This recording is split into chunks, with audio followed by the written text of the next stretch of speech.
তিন দিনের নির্বাচনী প্রচারে উত্তরাঞ্চলে গেছেন বিএনপি চেয়ারম্যান তারেক রহমান। আজ রাজশাহী, নওগাঁ ও বগুড়ায় জনসভা করবেন তিনি। প্রথম নির্বাচনী সমাবেশ রাজশাহী মাদ্রাসা মাঠে। লাল সবুজের বাসে করে কিছুক্ষণ আগে সেখানে পৌঁছেছেন তারেক রহমান। কানায় কানায় পূর্ণ হয়ে গেছে সমাবেশ স্থল। তিল ধারণের ঠাঁই নেই মাদ্রাসা ময়দানে। মাঠ ছাড়িয়ে জনসমাগম উপচে পড়েছে আশেপাশের এলাকাতেও। উপস্থিত জনতার উদ্দেশ্যে দেশ গড়ার পরিকল্পনা তুলে ধরবেন বিএনপি প্রধান। জনসভায় উপস্থিত আছেন রাজশাহী, নাটোর ও চাঁপাইনবাবগঞ্জের ১৩টি সংসদীয় আসনের প্রার্থী ও তাদের কর্মী সমর্থকরা। দীর্ঘদিন পর রাজশাহী যাওয়ায় তাদের মধ্যে বাড়তি উচ্ছ্বাস। এর আগে আকাশপথে রাজশাহী পৌঁছে শাহ মখদুম রহমতুল্লাহি আলাইহির মাজার জিয়ারত করেন তারেক রহমান। সেখান থেকে রওনা হন মাদ্রাসা মাঠের উদ্দেশ্যে। আজ নওগাঁ ও বগুড়ায় আরও দুটি সমাবেশে বক্তব্য রাখবেন তিনি।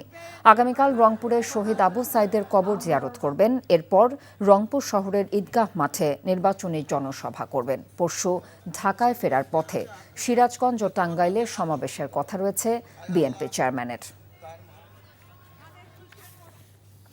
শেরপুরের ঘটনায় প্রমাণিত হয় দেশের জনগণের ওপর একটি দলের আস্থা নেই, এমন মন্তব্য করেছেন জামায়াত ইসলামের আমির ডা শফিকুর রহমান। রাজধানীর মিরপুরে ঢাকা ১৫ আসনে নির্বাচনী প্রধান কার্যালয় উদ্বোধনকালে বলেন, এই হামলা সহিংসতার ইঙ্গিত দেয়। পরে কারওয়ান বাজারে ঢাকা ১২ আসনের প্রচারে জামায়াত ইসলামের আমির বলেন, সারা দেশের চাঁদাবাজদের রুখে দিতে হবে। ইফতেখার রেজার রিপোর্ট। ঢাকা ১২ আসনের প্রচারণায় বক্তব্যে জামায়াতের আমির বলেন, জামায়াতে ইসলাম আগামী সরকার গঠনের সুযোগ পেলে জনগণকে দেওয়া সব প্রতিশ্রুতি রাখবে তার দল। আমরা কোনো বৈষম্য অবিচার মানব না। এই সমাজে অবশ্যই ন্যায় বিচার কায়েম করতে হবে এবং সাম্য ফিরিয়ে আনতে হবে। এই যে চাঁদাবাজ, এই যে দখলবাজ, এই যে মামলাবাজ, এই যে দুর্নীতিবাজ, এই সবগুলা বাজ পাখির মতো কালো চেহারা ধারণ করে সাধারণ জনগণের উপরে এসে ছু মারে। আমরা আশাবাদী ১৩ তারিখ থেকে বাংলাদেশের চিত্র পাল্টে যাবে ইনশাআল্লাহ।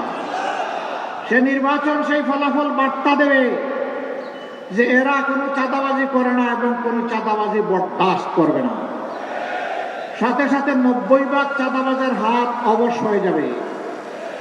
বাকি ১০ ভাগ যারা থাকবে ওদেরকে বুঝাবো, বুঝ না মানলে যা করা দরকার তাই করা হবে ইনশাআল্লাহ।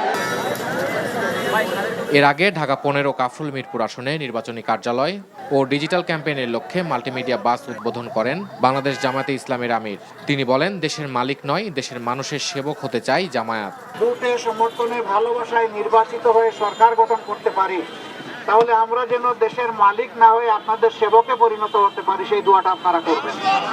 আমরা যেন আপনাদের পাওনাটা, অধিকারটা, যেহেতু আমাদের সিম্বল হচ্ছে, প্রতীক হচ্ছে দাড়িপাল্লা, আমরা ওজন করে যেন যার যেটা পাওনা তার অধিকার যেন তার ঘরে পৌঁছে দিতে পারি। শেরপুরে শ্রী বরদী উপজেলার ঘটনা নিয়েও কথা বলেন জামায়াতের আমির। আমাদের কনসার্ন জানিয়েছি, আমরা এর বিরুদ্ধে প্রতিবাদ করেছি, আমরা প্রতিবাদ করে যাব। আমাদের অধিকার, জনগণের অধিকার, আমরা আর কাউকে টানাটানি করার সুযোগ দেব না। এই ঘটনা ইঙ্গিত করে অসহিষ্ণুতা, এই ঘটনা ইঙ্গিত করে জনগণের উপর আস্থা নাই, এই ঘটনা ইঙ্গিত করে যে অন্যের বিজয় দেখে নিজের সহ্য হয় না। জামায়াত আমির বলেন, নির্বাচিত হলে বেকার সমস্যার সমাধান করতে চায় তার দল। Iftekhar Reza, NTV news, Dhaka. রাজশাহী থেকে তারেক রহমানের জনসভাস্থলের খবর জানছিলাম। রাজধানীর বসুন্ধরায় বাংলাদেশ জামায়াতে ইসলামের আমির ডা শফিকুর রহমানের রাজনৈতিক কার্যালয়ে সাক্ষাৎ করেছেন যুক্তরাষ্ট্রের রাষ্ট্রদূত ব্রেন্ট ক্রিস্টেনসেন। সকাল ৮টায় এই সৌজন্য সাক্ষাৎ অনুষ্ঠিত হয়। বৈঠকে তারা বাংলাদেশে বিদ্যমান রাজনৈতিক ও অর্থনৈতিক পরিস্থিতি, শিল্প বাণিজ্য, আসন্ন জাতীয় সংসদ নির্বাচন, রাষ্ট্রীয় সংস্কার ইত্যাদি নিয়ে মত বিনিময় করেন। রাষ্ট্রদূত ব্রেন্ট ক্রিস্টেনসেন বাংলাদেশের অর্থনৈতিক উন্নয়ন এবং গণতান্ত্রিক অগ্রযাত্রায় জামায়াতে ইসলামের ইতিবাচক ভূমিকার ভূয়সী প্রশংসা করেন। একই সাথে ভবিষ্যতে উভয় দেশের দ্বিপক্ষীয় সম্পর্ক আরও জোরদার হবে বলে আশাবাদ ব্যক্ত করেছেন তিনি। এর আগে জামায়াত আমিরের সাথে ইউরোপীয় ইউনিয়নের রাষ্ট্রদূত মাইকেল মিলার দেখা করেন। ইইউ এবং জামায়াত বাংলাদেশের স্বার্থ সংশ্লিষ্ট বিভিন্ন বিষয় নিয়ে আলোচনা করেন। আগামীতে একসাথে কাজ করার কথা জানায় ইইউ।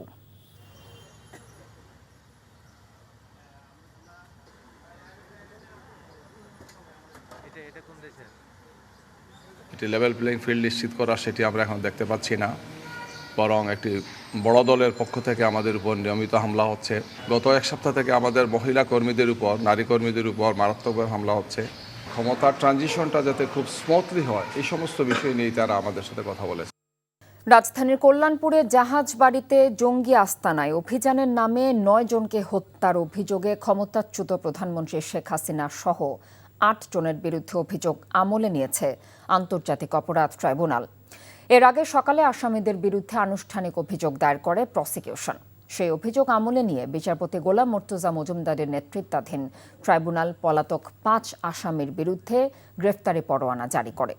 আগামী ৮ ফেব্রুয়ারি মামলার পরবর্তী দিন ধার্য করা হয়েছে। এই মামলায় সাবেক প্রধানমন্ত্রী ছাড়াও সাবেক স্বরাষ্ট্রমন্ত্রী আসাদুজ্জামান খান কামাল, সাবেক আইজিপি AKM শহীদুল হক, ডিএমপির সাবেক কমিশনার আসাদুজ্জামান মিয়া এবং সাবেক এসবির প্রধান মনিরুল ইসলামকে আসামি করা হয়েছে। তাদের মধ্যে মাত্র ৩ জন কারাগারে আছে। রাজনীতিতে কোথাও কোনো অনাকাঙ্ক্ষিত ঘটনা ঘটে থাকলে সুষ্ঠু তদন্তের মাধ্যমে তার বিচারের দাবি জানিয়ে বিএনপি চেয়ারম্যান তারেক রহমান বলেছেন, একটি গোষ্ঠী নির্বাচন বানচালের ষড়যন্ত্র করছে। তিনি বলেন, ঝগড়া ফ্যাসাদে যেতে চায় না বিএনপি, চায় মানুষের জন্য পরিকল্পনা অনুযায়ী কাজ করতে। বরেন্দ্র প্রকল্প চালু, পদ্মা ব্যারেজ নির্মাণ সহ বেশ কিছু প্রতিশ্রুতির কথা উল্লেখ করেন তিনি।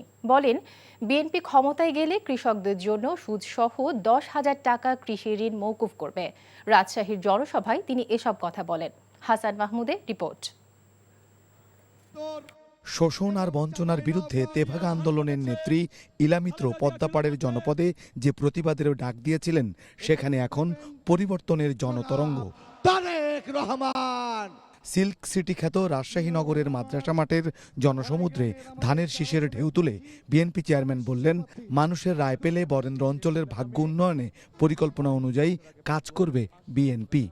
প্রিয় ভাই বোনেরা, আমরা এই বরেন্দ্র প্রকল্পকে চালু করতে চাই সঠিকভাবে। আবার এটার সুবিধা সকল মানুষ পাবে, কৃষক পাবে, কিষাণ বোন পাবে, কৃষক ভাই পাবে, সাধারণ মানুষ পাবে। কারণ উৎপাদন যখন বাড়বে, স্বাভাবিকভাবে নিত্য প্রয়োজনীয় জিনিসের দাম কমবে।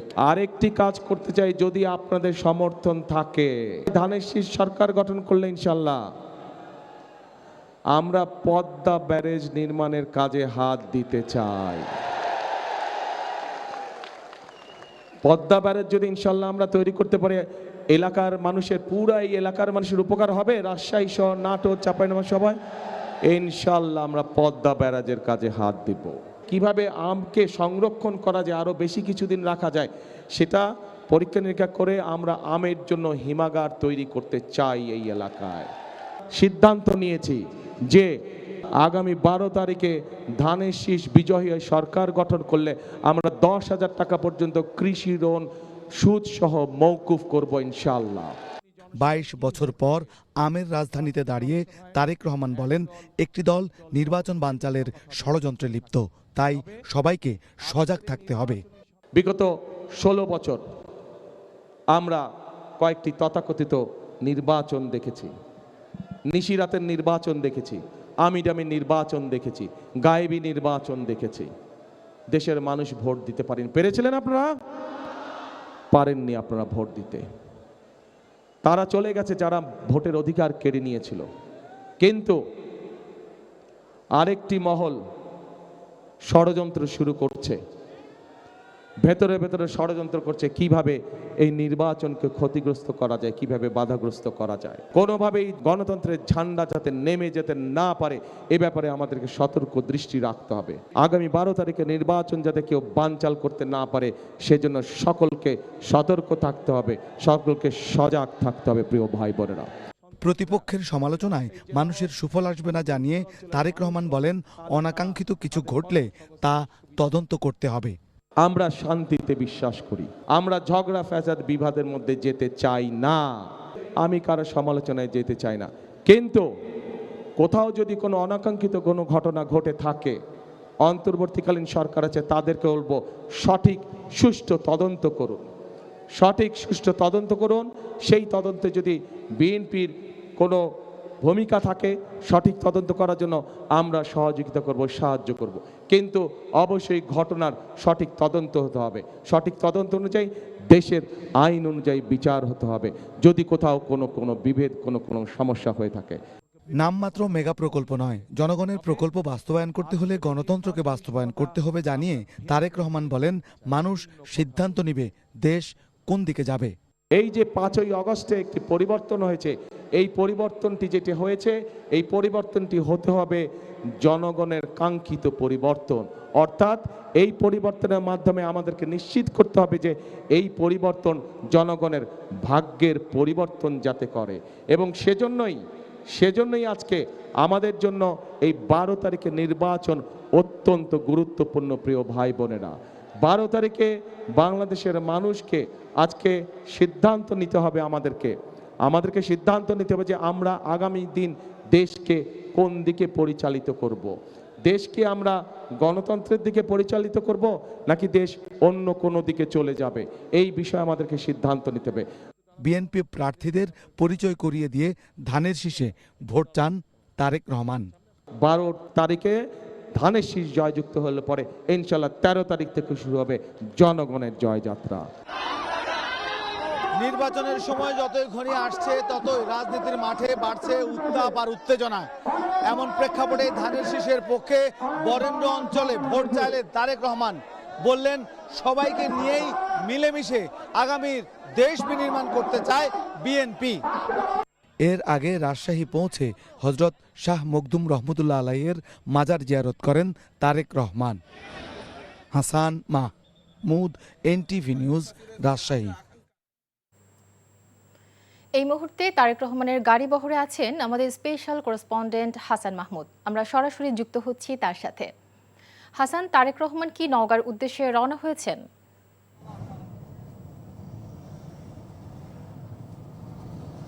হ্যাঁ, তারেক রহমান অনেক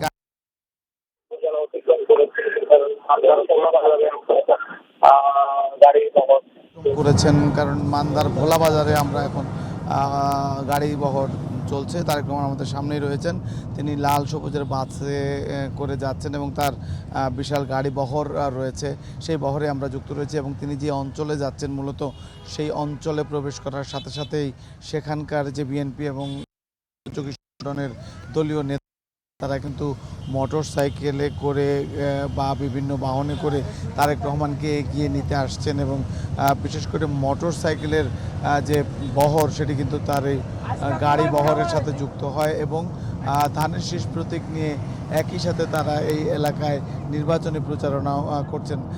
তারেক রহমানকে রাস্তার দুপাশে দাঁড়িয়ে মানুষ কিন্তু অভিবাদন জানাচ্ছেন এবং তিনি সেই অভিবাদনের জবাব দিচ্ছেন, যার কারণে বোঝাই যাচ্ছে যে তার গাড়ি বহর যেই গতিতে চলার কথা ঠিক গাড়ি সেই গতি পাচ্ছে না, আর সেই কারণেই কিছুটা বিলম্বে পথে পথে কিছুটা বিলম্ব হচ্ছে। যদিও রাজশাহী যে জনসভায় তিনি বক্তব্য দিয়েছেন হাজী মোহাম্মদ মহসিন বিদ্যালয় মাঠে, সেখান থেকে যে রওনা করেছেন জনসভার বক্তৃতার শেষেই সে তখন নওগাঁ প্রায় 90 কিলোমিটারের মতো রাজশাহী থেকে সে নওগাঁর শহরের মাঠে টিএ মাঠে তিনি বক্তব্য রাখবেন এবং তিনি এখন গাড়ি বহরে রয়েছেন, মানুষের অভিবাদন গ্রহণ করতে করতে নওগাঁয় যাচ্ছেন।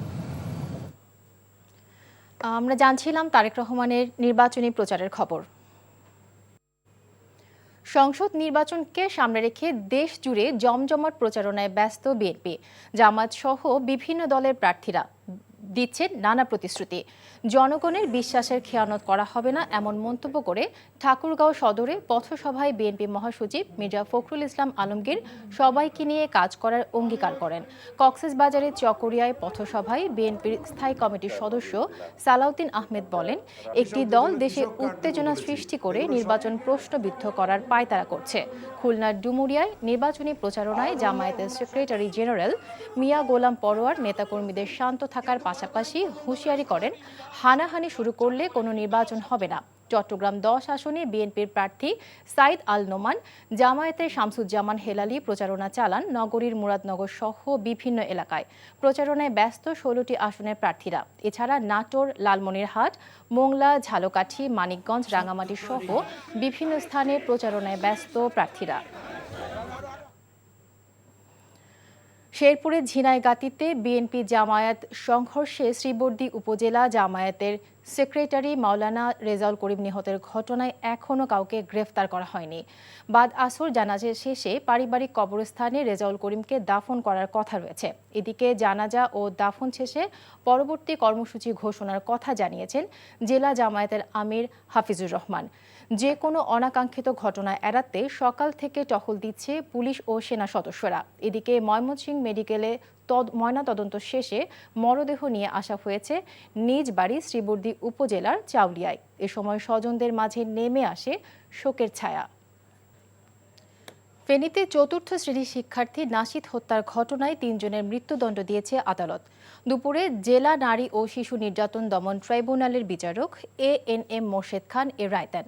মামলা থেকে জানা যায় 2024 সালের 8 ডিসেম্বর ফেনী শহরের আতিকুল আলম সড়কে কোচিং শেষে নামাজ পড়তে যায় নাশিদ। ফেরার পথে আসামি তুষার ও তার সহযোগীরা নাশিদকে অপহরণ করে। পরে নাশিদের বাবা মাইনুদ্দিন সোহাগের কাছে 12 লাখ টাকা মুক্তিপণ দাবি করে। টাকা দিতে না পারায় নাশিদকে শ্বাসরোধ করে হত্যা করে তারা। কক্সবাজার বিমানবন্দরকে আন্তর্জাতিক মানে উন্নীতকরণের পাশাপাশি এই বিমানবন্দর ব্যবহারকারীদের সেবার মান উন্নয়নকে গুরুত্ব আরোপ করা হচ্ছে বলে জানিয়েছেন কর্তৃপক্ষ। কক্সবাজার বিমানবন্দরে গণশুনানি অনুষ্ঠানে এসব কথা জানায় বিমানবন্দর কর্তৃপক্ষ এবং বেবিচক। সকালে কক্সবাজার বিমানবন্দরের কনফারেন্স হলে এই গণশুনানি অনুষ্ঠিত হয়। গণশুনানিতে অংশ নিয়ে বিভিন্ন প্রশ্নের উত্তর দিয়েছেন বেবিচক ও বিমান মন্ত্রণালয়ের কর্মকর্তারা। নাসির সিনটেক্স গ্রুপ নির্বাচন পথে পথে। সংসদ নির্বাচনকে সামনে রেখে দেশজুড়ে জমজমাট প্রচারণায় ব্যস্ত বিএনপি জামায়াত সহ বিভিন্ন দলের প্রার্থীরা দিচ্ছেন নানা প্রতিশ্রুতি।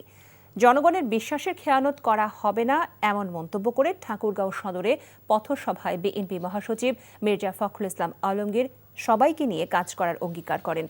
কক্সবাজারের চকরিয়ায় পথসভায় বিএনপি স্থায়ী কমিটির সদস্য সালাউদ্দিন আহমেদ বলেন, একটি দল দেশে উত্তেজনা সৃষ্টি করে নির্বাচন প্রশ্নবিদ্ধ করার পায়তারা করছে। খুলনার ডুমুরিয়ায় নির্বাচনী প্রচারণায় জামায়াতের সেক্রেটারি জেনারেল মিয়া গোলাম পরওয়ার নেতাকর্মীদের শান্ত থাকার পাশাপাশি হুঁশিয়ার করেন, হানাহানি শুরু হলে কোনো নির্বাচন হবে না। চট্টগ্রাম 10 আসনে বিএনপির প্রার্থী সাইদ আল নোমান জামায়াতের শামসুজ্জামান হেলালি প্রচারণা চালান নগরীর মুরাদনগর সহ বিভিন্ন এলাকায়।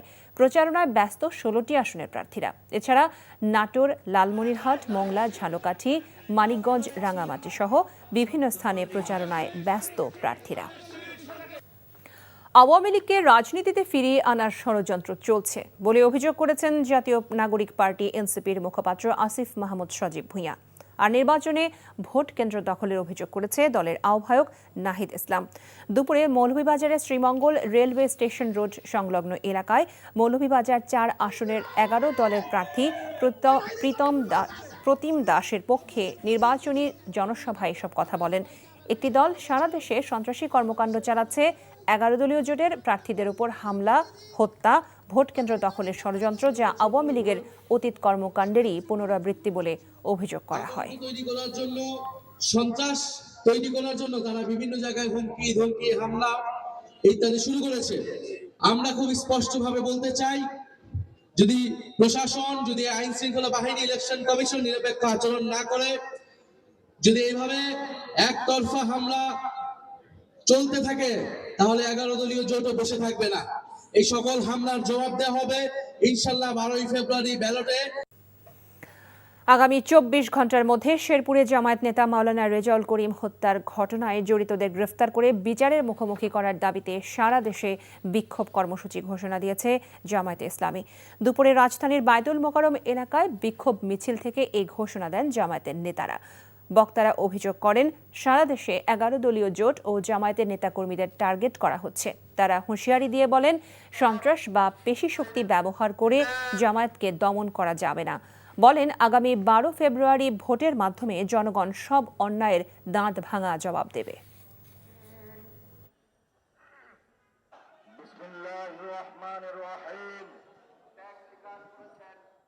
এই সন্ত্রাসের godfather, master mind Tarique Rahman, তোমাদেরকে আমরা সেদিন বিচারের মুখোমুখি করব, প্রতিটি মাসের হিসাব নেব। আগামী 24 ঘন্টার মধ্যে ওই খুনিদের যদি গ্রেপ্তার না করা হয়, লেভেল প্লেইং ফিল্ড নিশ্চিত না করা হয়, তাহলে বাংলাদেশের আপামর জনসাধারণ আপনাদের বিরুদ্ধে কর্মসূচি দিতে বাধ্য হবে। এদিকে শেরপুরের ঝিনাইগাতীতে জামায়াত নেতা নিহতের ঘটনায় দায়িত্বে অবহেলার অভিযোগে ওসি ও উপজেলা নির্বাহী কর্মকর্তাকে প্রত্যাহার করা হয়েছে বলে জানিয়েছেন নির্বাচন কমিশন সচিব আক্তার আহমেদ। দুপুরে ব্রিফিংয়ে তিনি এ সিদ্ধান্ত জানান। শেরপুরে একটা ঘটনা ঘটেছে, প্রশাসনিক সিদ্ধান্ত হিসেবে এই মুহূর্তে ইওনো এবং ওসিকে প্রত্যাহার করার। আমি রিপোর্টটা না পাওয়া পর্যন্ত তো কিন্তু তাৎক্ষণিকভাবে যে ব্যবস্থাটা সেটার কথা আমি বলেছি। এর বাইরেও তো আরো আমরা তো নিয়মিতভাবে যোগাযোগ রাখছি, কখন কোথায় কি ঘটছে সেটুকু জানতে চাচ্ছি। এখন পর্যন্ত নির্বাচন কেন্দ্রিক সহিংসতায় 4 জনের প্রাণহানি ঘটেছে, যা আগের নির্বাচনের সময়কার সহিংসতার তুলনায় অনেক ভালো পরিস্থিতি বলে দাবি করেছেন প্রধান উপদেষ্টার প্রেস সচিব শফিকুল আলম। রাজধানী ফরেন সার্ভিস একাডেমিতে উপদেষ্টা পরিষদে নেওয়া সিদ্ধান্তগুলো নিয়ে ব্রিফিংয়ে এসব কথা বলেন তিনি। বলেন, রাজনৈতিক দলগুলোর মধ্যে এখনও যথেষ্ট সহিষ্ণুতা রয়েছে। নির্বাচনকালীন আইন শৃঙ্খলা বাহিনী মোতায়েনের সাথে পরিস্থিতি আরও উন্নত হবে বলেও আশাবাদ তার। শফিকুল আলম বলেন, প্রধান উপদেষ্টার সভাপতিত্বে উপদেষ্টা পরিষদ কর্মক্ষেত্রে ও শিক্ষা প্রতিষ্ঠানে যৌন হয়রানি প্রতিরোধ অধ্যাদেশের অনুমোদন দিয়েছে। এছাড়া রাষ্ট্র কর্তৃক বেআইনি নির্যাতন প্রতিকারে ব্যক্তির ক্ষতিপূরণের বিধান রেখে ভুক্তভোগীর অধিকার সুরক্ষা অধ্যাদেশের অনুমোদন দিয়েছে উপদেষ্টা পরিষদ। আসসালামু আলাইকুম। আগের ইলেকশনগুলোর সাথে তাহলে দেখবেন যে 2014 সালের 5ই জানুয়ারি যে ইলেকশন হলো, তার আগের আপনি যদি ইলেকশনের সহিংসতা দেখেন, ওই ইলেকশনে 115 জন মারা গিয়েছিল। সে অনুযায়ী আমরা মনে করি যে রাজনৈতিক দলগুলো যথেষ্ট সহিষ্ণু আচরণ করছেন, তারা ভালো ক্যাম্পেইন করছেন এবং সত্যিকার অর্থে আপনি দেখবেন যে তারা অনেক আইনগুলোও মেনে চলছেন। বাংলাদেশ পেট্রোলিয়াম কর্পোরেশন বিপিসি কর্তৃক সরবরাহকৃত ফার্নেস তেলের মূল্য নির্ধারণে গণশুনানি করেছে Bangladesh energy regulatory commission BERC. রাজধানী ইঞ্জিনিয়ার্স ইনস্টিটিউশনে সংস্থাটির শুনানির কক্ষে এর আয়োজন করা হয়।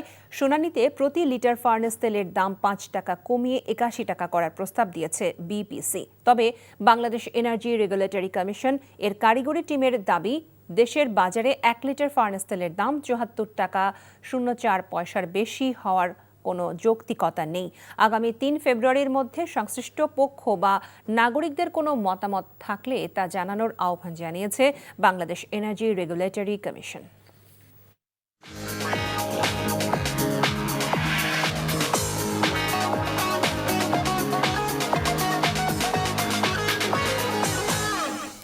মার্কেন্টাইল ব্যাংক অর্থনীতির খবর।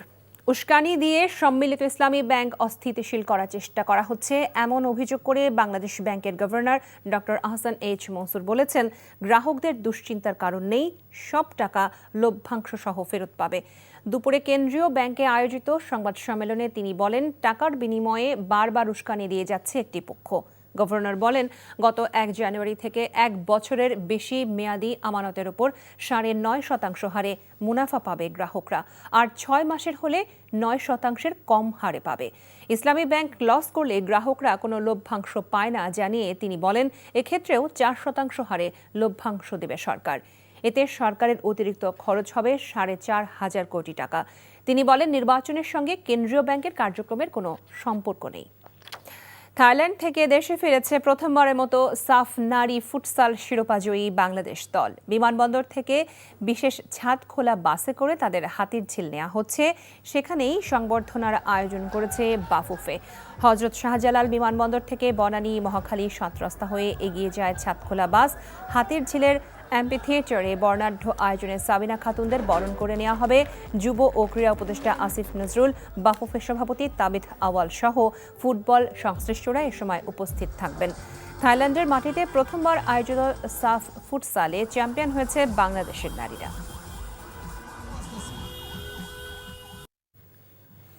নারী ফুটসাল দলের সংবর্ধনা স্থলে আছেন সিনিয়র করেসপন্ডেন্ট মোমিনুর রিপন। আমরা সরাসরি তার কাছে চলে যাচ্ছি। রিপন, শিরোপা উদযাপনের জন্য বিশেষ আর কি আয়োজন করা হয়েছে আমাদের জানাবেন।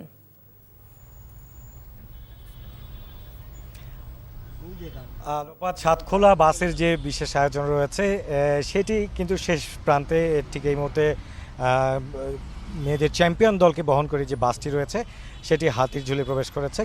কিছুক্ষণের মধ্যে এমপি থিয়েটারে তাদেরকে আরেকটি গণসংবর্ধনা দেওয়া হবে।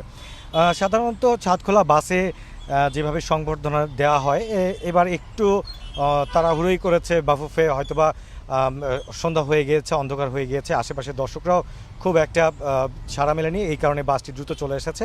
রুট পরিবর্তন করে আমরা দেখেছি যে মহাখালী হয়ে হাতিরঝিলে বাসটি প্রবেশ করেছে। এরপরই আসলে তাদেরকে একটি সংবর্ধনা দেওয়া হবে। আপনি যেটি বলেছেন যে ক্রীড়া উপদেষ্টা এবং বাফুফে সভাপতি সেখানে উপস্থিত থাকবেন, সেখানে তাদের বাড়তি কোনো পুরস্কার দেবেন কিনা সেটা আসলে তখনই বোঝা যাবে। এর আগেও নারীরা যখন সাফ জিতে এসেছিল তখন কিন্তু এই হাতিরঝিলেই তাদেরকে সংবর্ধনা দেওয়া হয়েছে। দুইবার ফুটবল দল এই ছাদখোলা বাসের সংবর্ধনা পাওয়ার পর এবার প্রথমবারের মতো অনুষ্ঠিত হয়েছে সাফ নারী ফুটসাল এবং প্রথমবারই ইতিহাস গড়েছে বাংলাদেশ। প্রথমবারই শিরোপা জিতেছে বাংলাদেশের মেয়েরা। 7টি দলের মধ্যে সর্বোচ্চ পয়েন্ট নিয়েই তারা কিন্তু এই চ্যাম্পিয়নের যে তকমা সেটি অর্জন করে চ্যাম্পিয়নের আরেকটি মুকুট নিয়ে তারা দেশে ফিরেছে। তো লোপা, এই ছিল এখানকার সর্বশেষ অবস্থা। জানছিলাম নারী ফুটসাল দলের সংবর্ধনার খবর।